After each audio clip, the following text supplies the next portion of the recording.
Good morning, dear students.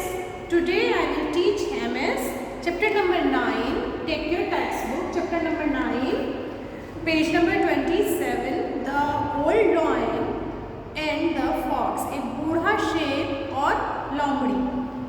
Once upon a time there was an old lion laying down under the blazing sun. He was very hungry, but it was too old to go out hunting.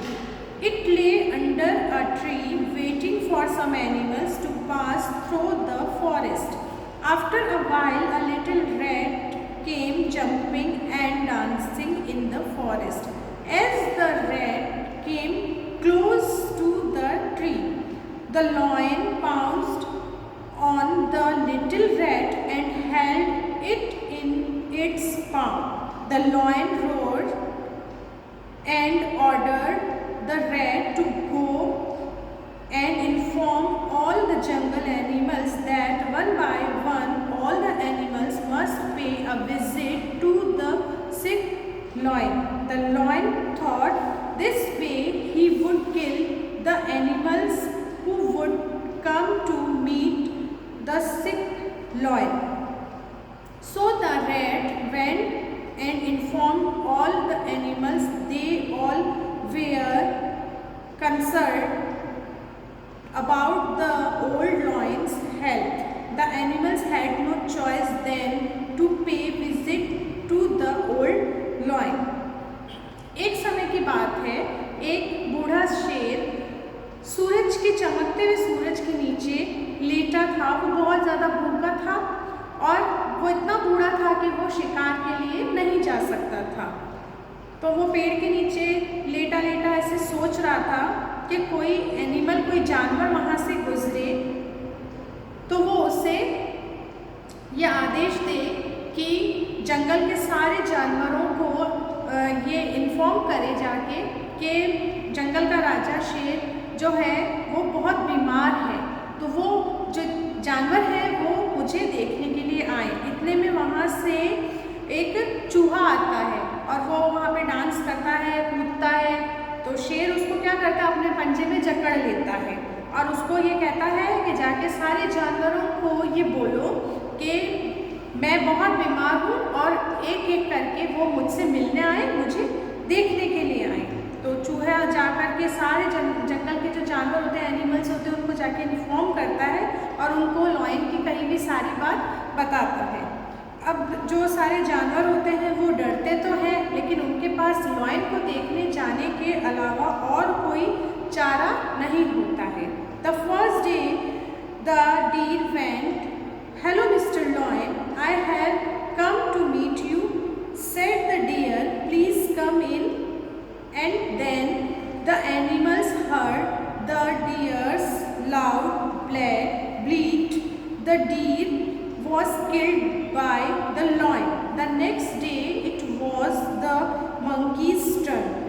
That day the monkey was killed and eaten up. One by one all the animals of the jungle started disappearing. Now the only animal left in the jungle was the fox. So when all the animals started disappearing, the fox decided to check what was happening. The lion was very happy that he was able to arrange for its food every day. अब क्या होता है, सबसे first day बारी होती है हिरन की. तो हिरन जाता है और लायन की गुफा के बाहर खड़ा होकर बोलता है, हेलो मिस्टर लायन, कैसे हो आप, मैं आपसे मिलने आया हूँ. तो लायन है ना हिरन को कहता है कि अंदर आ जाओ, और अंदर जैसे ही हिरन आता है तो लायन उसके ऊपर अटैक करता है और वो हिरन जो होता है वो जोर से चिल्लाता है, इतनी जोर से चिल्लाता है उसके चिल्लाने की आवाज़ बाहर तक जाती है और लायन उसको मार देता है. दूसरे दिन बारी होती है बंदर की. तो बंदर भी ऐसे ही अंदर उसको बुलाता है और उसे भी लायन मार देता है. ऐसे करते करते जंगल के सारे जो एनिमल्स होते हैं वो ख़त्म होने लगते हैं. अब बारी आती है, वहाँ पर सिर्फ एक फॉक्स, एक लोमड़ी ही बचती है. अब लोमड़ी देखती है कि कुछ ना कुछ तो गड़बड़ है, क्योंकि अंदर गए हैं, उससे मिलने के लिए गए हैं, तो उनमें से कोई भी अभी तक वापस लौटा नहीं है। तो मुझे पता करना पड़ेगा कि आखिर गड़बड़ कहाँ पर है। और इधर जो लॉयन होता है वो बहुत ज़्यादा खुश होता है, क्योंकि उससे तो घर बैठे बैठे ही उसके खाने की व्यवस्था होती है और उसको रोज़ नए नए जानवर खाने को मिलते हैं। Now the fox stood in front of the lion's den and shouted, how are you mister lion, sorry I am late. The lion asked the fox to come inside the den. The fox took some time and then said, Mr. Lion, this is very strange. There are so many paw marks going inside the den, but not a single paw marks coming outside the den.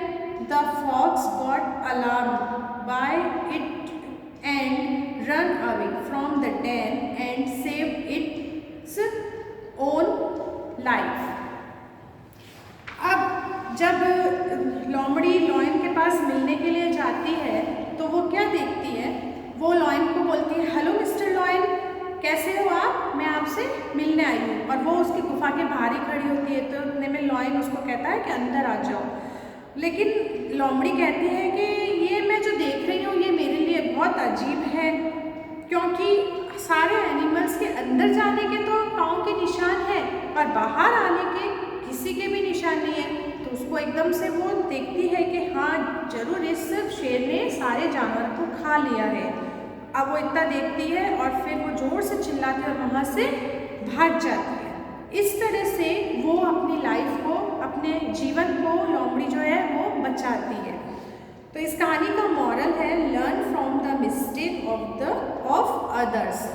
आप दूसरों की गलतियों से हमेशा सीख लेते हो और अपने लिए फिर वो काम आप करने से बचते हो। तो इस तरह आप अपने आप को सेव कर लेते हो। लोमड़ी ने भी अपनी लाइफ को कैसे सेव किया, उसने जब ये देखा कि सारे जानवर जब जो भी मिलने गया वो बाहर नहीं आया है और वापस जंगल में लौट के नहीं आया है, तो जरूर कोई ना कोई गलत हो रहा है। तो वो जब ये पता करती है तो उसको लगता है कि हाँ इसने सारे जानवरों को इस शेर ने खा लिया है, तो फिर ये मैं भी अंदर जाऊंगी तो मुझे भी खा लेगा। तो वो ये देख करके वहाँ से भाग जाती है। दूसरे जानवरों ने जो गलती की होती है वो गलती वो रिपीट खुद के लिए नहीं करती है। Okay dear student, thank you.